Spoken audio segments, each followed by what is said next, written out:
Good evening. The level of knife crime in London is unquestionably too high, but the number of deaths from stabbings is actually falling.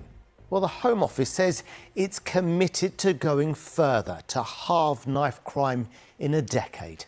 And one of the approaches it's using is, in their words, to go hyper-local. It means using CCTV, data and other methods in what they regard to be crime hotspots.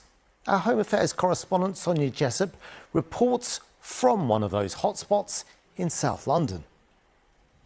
The attack on two young pupils at their school in Kingsbury left police once again trying to reassure a local community. And in Peckham, 4 days later, an 18-year-old was fatally stabbed.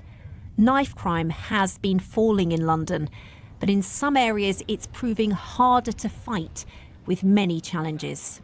Since we've come out of lockdown, it's affected so many people's mental health, the cost of living crisis, and people have literally broken. Brixton is one of 5 areas of London which the Home Office says will share £2 million to help tackle knife crime. Those areas selected under a system called HEX, small hexagon-shaped patches, where analysis of crime data highlights hotspots.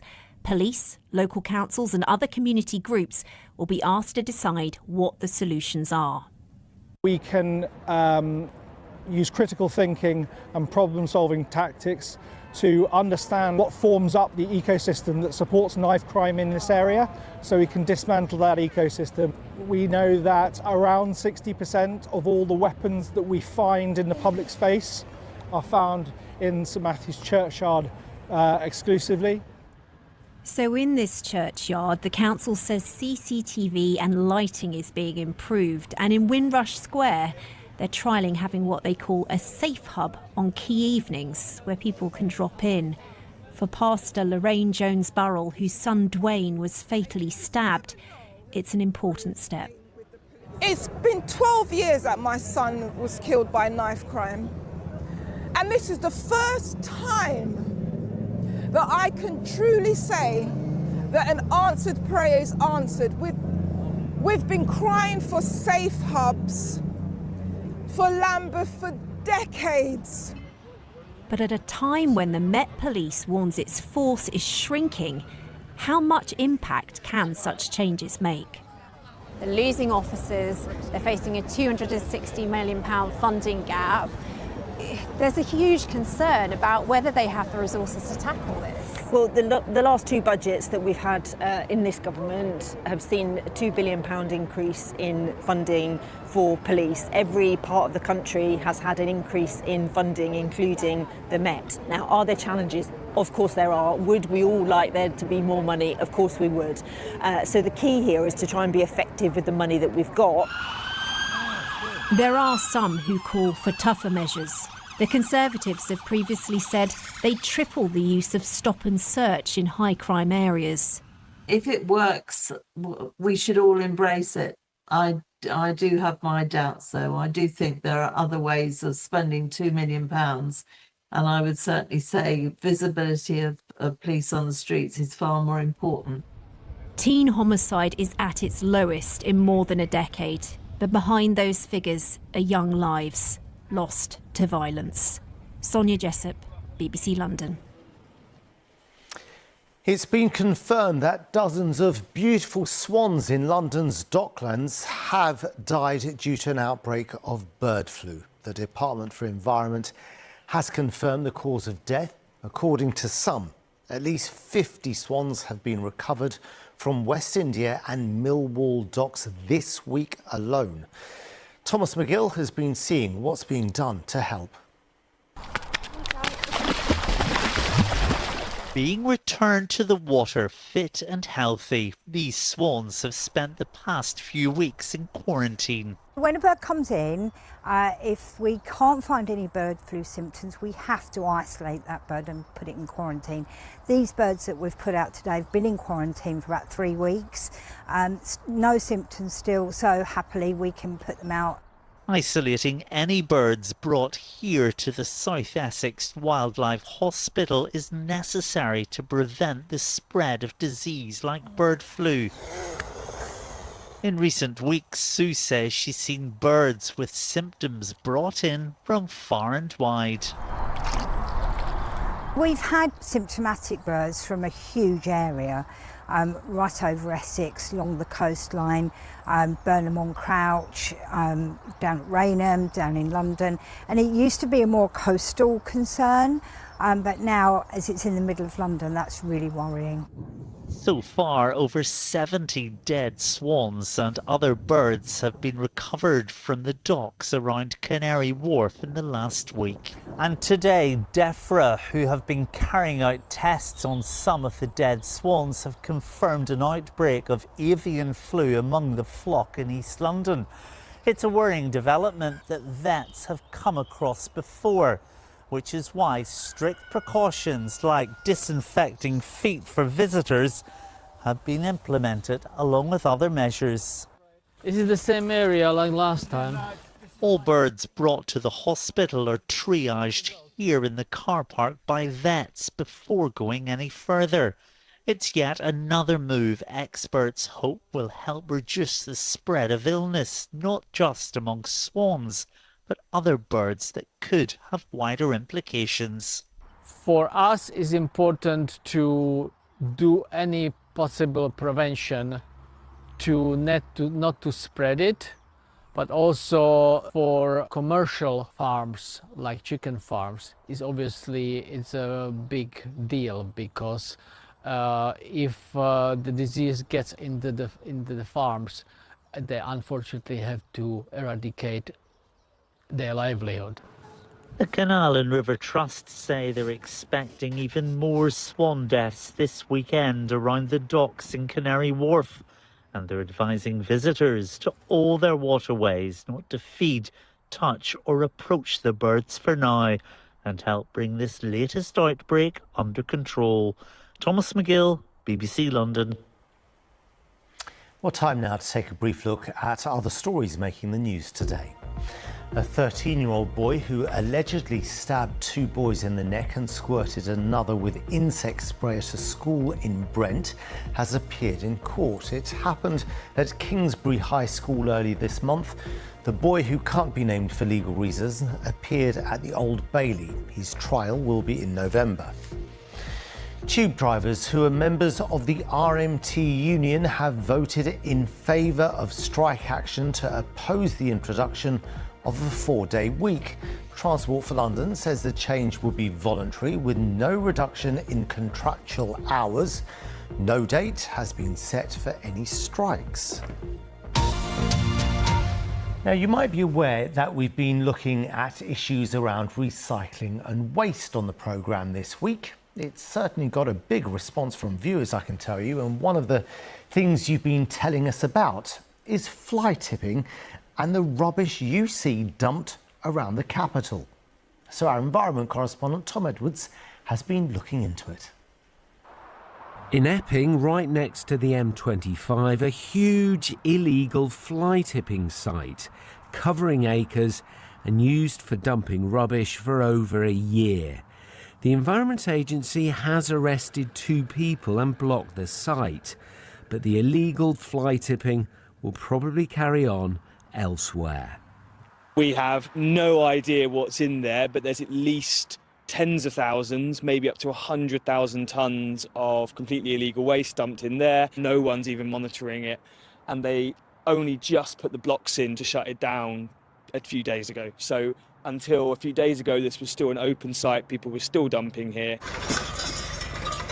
In Ealing, a truck was caught dumping rubbish in the middle of the day. Figures show fly tipping, large and small, is getting worse. Viewers have sent us their experiences. This is Southall, and there's the same thing in Newham. And in Lewisham, the council has left this outside the door of Martin Kelly. It says it's dealing with the problem, but it's been there for 3 weeks. Well, we know from past experience when that happens, other people jump on the bandwagon and everyone throws their rubbish there. And, it turns out to be a big dump. And we're trying to take pride in our streets, in our crescent. And Lewisham Council is saying that they've got zero tolerance for fly tipping, and yet they're fly tipping themselves. Legitimate waste operators say the sector is in need of reform and more regulation. At the moment, they say it's too easy for anyone to get a licence and dump rubbish illegally. The industry itself needs complete reform. We have an industry that doesn't have enough regulation. It's a very low barrier to entry in the sector. It's really, really low. It's very easy to get a license. There's no caveat that you have to have a yard with the license. That's where we differentiate. We operate throughout the UK. Our franchise network has all the licenses and the yards to separate and sort. The government says new guidance means councils should name and shame fly tippers and vehicles should be seized and crushed. But even with those changes, critics say it's just too easy to fly tip. Tom Edwards, BBC London. Well, as a subject of recycling and waste has had such a big response from viewers this week, we'd still like to hear from you on the subject. Could be about bin collections, fly tipping as we just saw there, or recycling. It's a broad subject, but nothing is out of bounds. Do get in touch with us if you want us to take a look at the issue you're talking about. Email us. The address is on your screen there. Hello, bbclondon@bbc.co.uk. Now, local residents living close to the site where a new Chinese mega-sized embassy will be built, a stone's throw from the Tower of London, have filed for legal action against the decision. Last month, the government approved China's plans, despite some MPs and other opponents warning that the embassy could be used as a base for spying. This report is from Chris Slegg. Mark has lived here since 1998. Now he fears his new neighbours, the Chinese embassy, may soon want him out. There's no security there, and that's always been why we think ultimately the plan is to take this bit over as well and move us off. The Chinese government bought the Royal Mint in Wapping for £255 million in 2018. In January, its plans to build a huge new embassy here were approved. This week, Mark and 100 neighbours began their legal battle to block it. It feels like an impossible situation, but we also know that if we give up, we might end up finding ourselves on the streets, and therefore we can't do it. And we've had no assurances from anybody about our status. And not having that means we have no choice but to fight. The government's decision is flawed on many levels, according to Tower Hamlets councillor Peter Golds. There are a number of legal challenges. One, the rights of the residents. Secondly, security. Thirdly, the entire process. And fourthly, why the government have not approached this in an open-minded way as they should on any planning matter. At 20,000 square metres, the Chinese embassy will be the biggest in Europe. Its position here, opposite the Tower of London, has been described by critics as a blight on what is a World Heritage Site. And its proximity to the City of London and high-speed cables that transfer data to Canary Wharf is, say campaigners, a national security risk. When granting planning permission, the government said any security concerns can be mitigated. There have been several demonstrations against the plans. The Chinese embassy says it condemns the despicable slander by anti-China groups against the project. Backing the residents' challenge is the Inter-Parliamentary Alliance on China.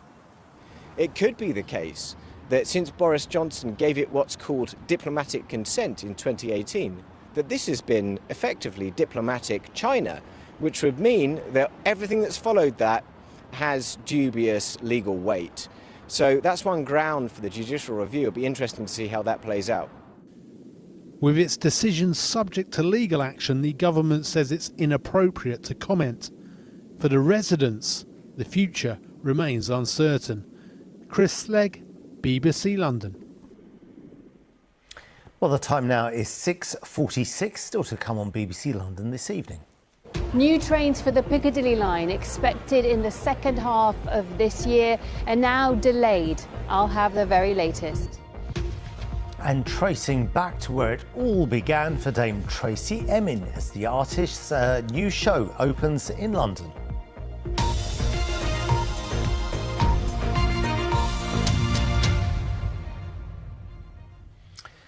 Right, now on to the subject of domestic abuse. We're about to hear from someone affected by it, but it's not the victim. We're going to hear from a former abuser, a man who's been to prison for his controlling and violent behaviour. The difference is this man wants to change and has reached out for help. We're calling him James, and he spoke to Simon Dedman about his actions. A warning that the report, as you might expect, does contain some distressing details. It started when we first got together about 8 years ago.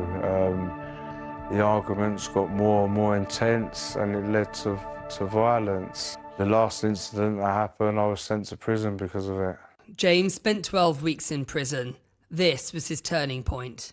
Did you hit your partner in front of your children? I had done. I backhanded her in front of the partner, slapped her, and that was the final straw, really, when I decided that I do need some help. For 6 months, James has been on a course to change his behaviour and reflect. At first it was the shouting, the swearing, the calling names, and then it got physical after not long into the relationship, yes. Stop. You're hurting me. This is all your fault. James features in an Essex police campaign to spread awareness of domestic abuse. The force has had criticism in the past for how it handled cases. There were nearly 31,000 incidents in Essex alone last year. Sorry doesn't cut it anymore.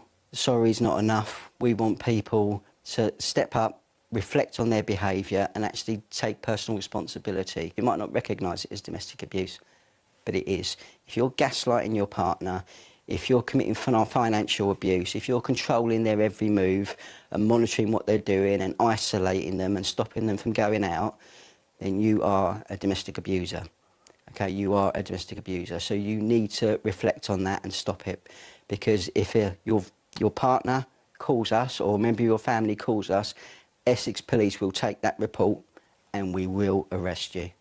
Cheryl Sharp was previously in an abusive relationship. She and some charities think it is possible abusers can change. I think that willingness has got to be there from them to recognise what they were doing or what they are doing and actually want to change. If they don't want to change, I don't think they could, but yeah, if they want to, definitely. It's a long journey.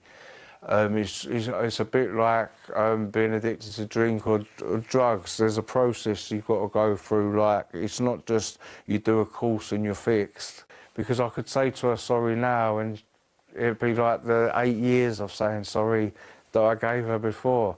It would just be lip service, really. Actions speak louder than words. I do believe everyone can change, but it will take a while and you need to put the work in. James never wants to be like this again. He's on a different path and wants others to walk away from abuse. Simon Dedman, BBC London, Essex. Well, if you suffer from domestic abuse or if you're an abuser and want help to stop, then please go to the BBC Action Line website. There are details of organisations there which offer information and support, or you can call the free phone number which is on your screen. It's 0800 888 809. That's 0800 888 809. Lines are open 24 hours a day and it is all strictly confidential. We're now on to delays on the Piccadilly line. Major ones, in fact, which will delay passengers waiting for new trains by 18 months. Transport for London says the trains will be game-changing, but passengers won't find out if that's true for another 2 years. Alice Bandakravi has more on this. She's by Gloucester Road Station, which is on the Piccadilly line. Alice. It is, Assad, and you may not realise it, but the current tube trains on the Piccadilly line date back to the 1970s. So there's long been a plan to bring new technology to the Piccadilly line. This new model that they're developing is being described as the most complex train to ever be introduced to the tube network. It'll be lighter, they say, and more environmentally friendly. But there are engineering challenges for TfL, to say the least.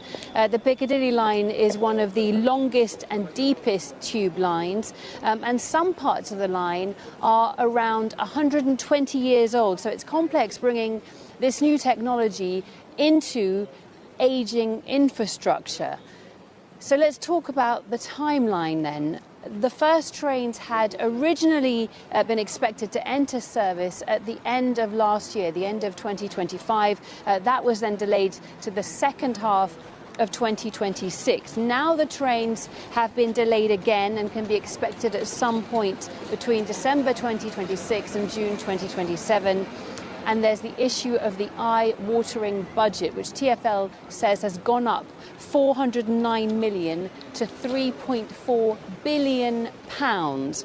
So it's a big project. Commuters will have to wait a little bit longer, but when it's done, you can expect 94 fully walk-through trains and air conditioning. That's great. OK, Alice Bandakravi, we'll have to wait and see what they're like. Thanks very much.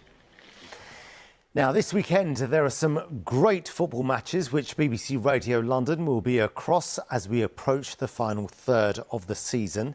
Here's Nick Godwin to whet your appetite.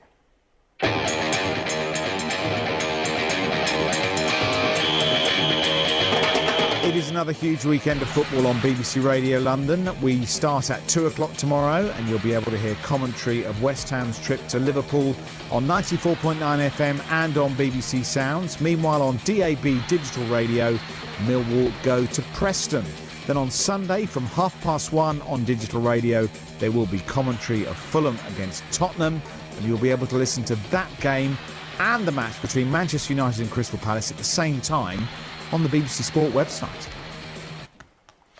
Now, London artist Dame Tracy Emin, known for this messy bed, has a new exhibition at Tate Modern. Its 6-month run started today, and it includes the aforementioned bed, which is likely to pull in the crowds. Well, Dame Tracy is one of the most important contemporary artists of her generation, training at the Royal College of Arts, from where Lakshmi Gopal reports.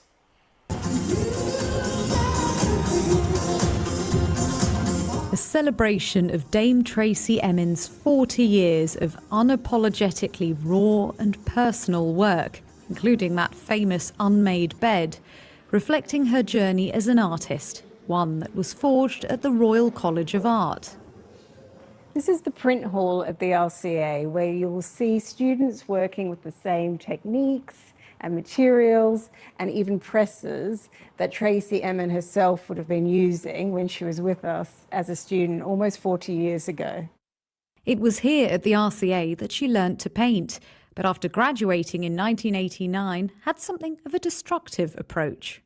She famously destroyed all of the works that she made during art school. And when you walk into the new exhibition at Tate, the first thing you see is actually photographic reproductions of those works. The exhibition is called A Second Life. Tracy Emin herself found a new perspective on her 1998 Turner Prize-nominated artwork, My Bed, after seeing it for the first time since she nearly lost her life to cancer a few years ago. I cried, actually. I cried, but I don't know why. It's made me so sad, this one. And I think it's because I haven't installed it since before I was ill.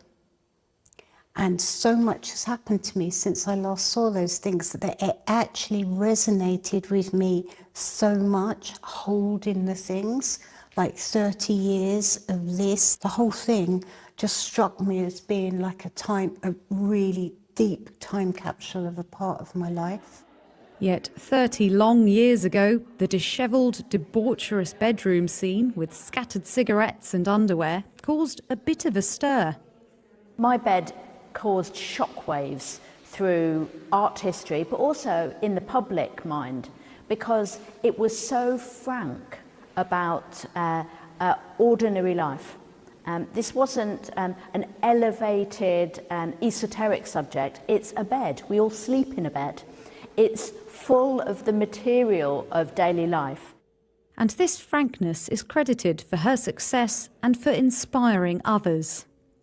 I think with Tracy, it's the sincerity that you see in the work, that it's unflinching, that she's not afraid to expose her insides, whether it's quite literally her body post-operation or the internal conflict and trauma and life experiences that she has been with. Do you think you'll see another Tracy Emin coming up, graduating from here soon? I definitely think we might. Yeah, that's an interesting exhibition at the Tate Modern. You can watch Laura Kuenssberg's full interview with Dame Tracy Emin, which is on Sunday with Laura Kuenssberg at 9 a.m, or you can catch up later on the BBC iPlayer. But now let's take a look at the weather forecast, and here's Kate. Into the weekend, we're into spring on Sunday. We are. First day of meteorological spring, and next week it's probably going to feel a bit more like spring, although this week, of course, we did have the warmest day of the year so far on Wednesday. Londoners everywhere were celebrating that sunshine. Haven't seen too much in the way of sunshine, or at least we didn't this morning. This was earlier at the Barbican. You can see grey skies. We even had some light rain and some drizzle, but this afternoon in various places, just a little bit of this, and the blossom, of course, reminding us that it is going to be spring on Sunday. Now, as we head into this evening and overnight, because we had the cloud break earlier, we have got one or two clearer spells. It's largely dry at the moment, but we've already got the showers starting to make inroads from the southwest. The wind still coming from the southwest, driving those showers through. Minimum temperature not as mild as last night. Many of us stayed in double figures, 6 or 7 Celsius tonight. Now for Saturday morning, start of the weekend, it is going to be quite grey, I'm afraid, for all those early morning football pitches. We've got quite a bit of rain around first thing, but it is slowly clearing away. And you'll notice the wind direction starts to veer from the northwest. It pushes the showers out, could linger out towards the coast of Essex, but elsewhere some sunshine for the afternoon, but temperatures just a little bit less mild than they have been, still above average. But as we head into Saturday night, clear spells, it's dry to start with, then we'll start to see our next front coming in from the southwest again, and that southwesterly flow is going to bring mild air as we head through Sunday. So by Sunday morning, cloudy, yes, and we could just start to get that rain. Temperatures 4 or 5 Celsius, a fairly chilly night. Now, as we head into Sunday itself, you can see the rain here. That's the front moving away, but behind it, the milder air, the yellow area, the breeze picks up. It's a southwesterly, but it should be dry by the end of the day. And actually, that leads our way into Monday. As you can see on the outlook, we are looking at plenty of sunshine, that southerly breeze bringing up that warmth. So it's a return to Wednesday, I think, for Monday. We're looking at a maximum of around 15 Celsius. And actually, next week, you'll notice not too much rain in the forecast. Fingers crossed. Assad. Yeah, looking forward to that. Thanks very much for that, Kate. Well, that's it for now. Alice B is back at 10:30 with our late news tonight on BBC One. I'll be back tomorrow with our weekend news at 5:30. Whatever you're doing this evening, on behalf of the team, wish you a very good evening. Bye-bye.